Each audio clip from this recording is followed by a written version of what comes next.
Hi ಎಲ್ಲರಿಗೂ, ಇದು Monday morning blog. So ನಾನು ಇವತ್ತು ಬೆಳಗಿನ ತಿಂಡಿಗೆ ಅಂತ ಪುದೀನ ರೈಸ್ ಜೊತೆ ಆಮ್ಲೆಟ್ ಗ್ರೇವಿ ಮಾಡಿದ್ದೀನಿ. ಸೊ ಪುದೀನ ರೈಸ್ ಮಾಡೋಕ್ಕೆ ಸ್ವಲ್ಪ ಪುದೀನ, 2 ಎಸ್ಲು ಬೆಳ್ಳುಳ್ಳಿ ಮತ್ತು 4 ಮೆಣಸಿನ್ಕಾಯಿನ ರುಬ್ಬಿಕೊಂಡು ಅದನ್ನು ಒಂದು ಬಾಣಲಿಗೆ ಸ್ವಲ್ಪ ಎಣ್ಣೆ ಹಾಕಿ ಅದಕ್ಕೆ ಸ್ವಲ್ಪ ಕಡಲೆ ಬೀಜ, ಜೀರಿಗೆ ಹಾಕಿ ಬಾಡಿಸ್ಕೊಂಡು ಅದಕ್ಕೆ 1 ಕಪ್ ಈರುಳ್ಳಿ ಮತ್ತು ರುಬ್ಬಿರುವಂತಹ ಮಸಾಲೆನ ಹಾಕ್ಕೊಳ್ತಿದ್ದೀನಿ.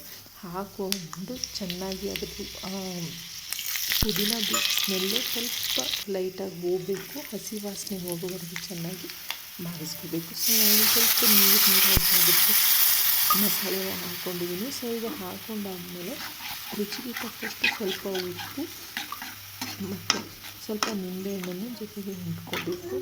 ಇದು ಹಿಂಡ್ಕೊಂಡಾದಮೇಲೆ ನಾವು ಇದನ್ನ ಅಟ್ಲೀಸ್ಟ್ ಒಂದು 5 ಮಿನಿಟ್ಸ್ ಆದರೂ ಕುದಿಸ್ಬೇಕು. ಸೊ ಅದು ಕುದಿತಾ ಹೇಗಾಗಬೇಕು ಅಂದರೆ ಆ ಗ್ರೇವಿ ನೀರಾಗಿರೋದು ಸ್ವಲ್ಪ ತಿಕ್ಕಾಗಬೇಕು. ಅಲ್ಲಿವರೆಗೂ ನಾವು ಅದನ್ನ ಸ್ವಲ್ಪ ಕುದಿಯೋಕ್ಕೆ ಬಿಡೋಣ.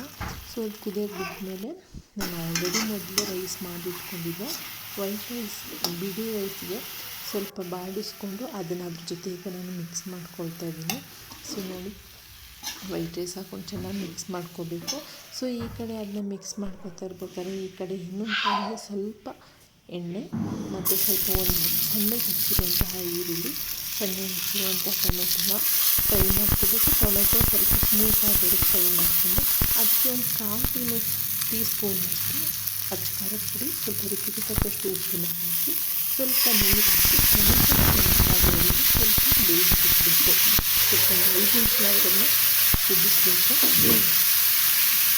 ಸೊ ಈಗ ಅದಕ್ಕೆ ಸ್ವಲ್ಪ ಟೊಮೆಟೊ ಬೇಯೋಕ್ಕೋಸ್ಕರ ಒಂದು 5 ನಿಮಿಷ ಲಿಡ್ನ ಮುಚ್ಚಿಸ್ತಿದ್ದೀನಿ.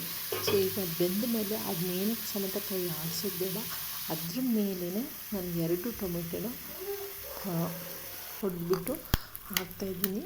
ಸೊ ಆ ಟೊಮೆಟೊ ಹಾಕಿದ್ಮೇಲೆ ಏನೂ ಮಿಕ್ಸ್ ಮಾಡೋದು ಬೇಡ, ಹಾಗೆ ಅದನ್ನ ಬೇಯೋಕ್ಕೆ ಅಂತ ಒಂದು 5 ನಿಮಿಷ ಹಾಗೆ ಬಿಟ್ಬಿಡಿ. ಸೊ ಅದು ಹಾಗೆ ಬೇಯೋಕ್ಕೆ ಅಂತ ಬಿಟ್ಟಿರ್ಬೇಕಾದ್ರೆ ಅದ್ರದ್ದು ಫ್ರೇಗ್ರೆನ್ಸು ಚೆನ್ನಾಗಿರುತ್ತೆ. ಸೊ ಅದನ್ನು ನೀವು ಪುದೀನ ರೈಸ್ ಜೊತೆ ಸೇವ್ ಮಾಡಿ ಚೆನ್ನಾಗಿ ಟೇಸ್ಟು ತುಂಬಾ ಚೆನ್ನಾಗಿರುತ್ತೆ. ಒಂದ್ಸರಿ ಟ್ರೈ ಮಾಡಿ ನೋಡಿ, ಮಕ್ಕಳು ಕೂಡ ಇಷ್ಟ ಆಗುತ್ತೆ. ರೈಸು ಹೊರಗಡೆ ಹೋಗೋರ್ಗೂ ಇಷ್ಟ ಆಗುತ್ತೆ. ಅದ್ರ ಜೊತೆಗೆ ನೀವು ಸ್ವಲ್ಪ ಮೊಟ್ಟೆನೂ ಕೊಟ್ಟರೆ ಡಿಫ್ರೆಂಟಾಗಿರುತ್ತೆ. ಆ ಈರುಳ್ಳಿ, ಟೊಮೆಟೊ ಎಲ್ಲ ಕೂಡ ತುಂಬ ಚೆನ್ನಾಗಿರುತ್ತೆ. ಸೊ ಇವತ್ತಿನ ವ್ಲಾಗ್ ಇಷ್ಟ ಆದರೆ ಪ್ಲೀಸ್ ಸಬ್ಸ್ಕ್ರೈಬ್ ಮಾಡಿ, ಲೈಕ್ ಮಾಡಿ. ನಿಮ್ಮ ಒಂದು ಲೈಕ್ಗೋಸ್ಕರ ವೆಯ್ಟ್ ಮಾಡ್ತಿದ್ದೀನಿ.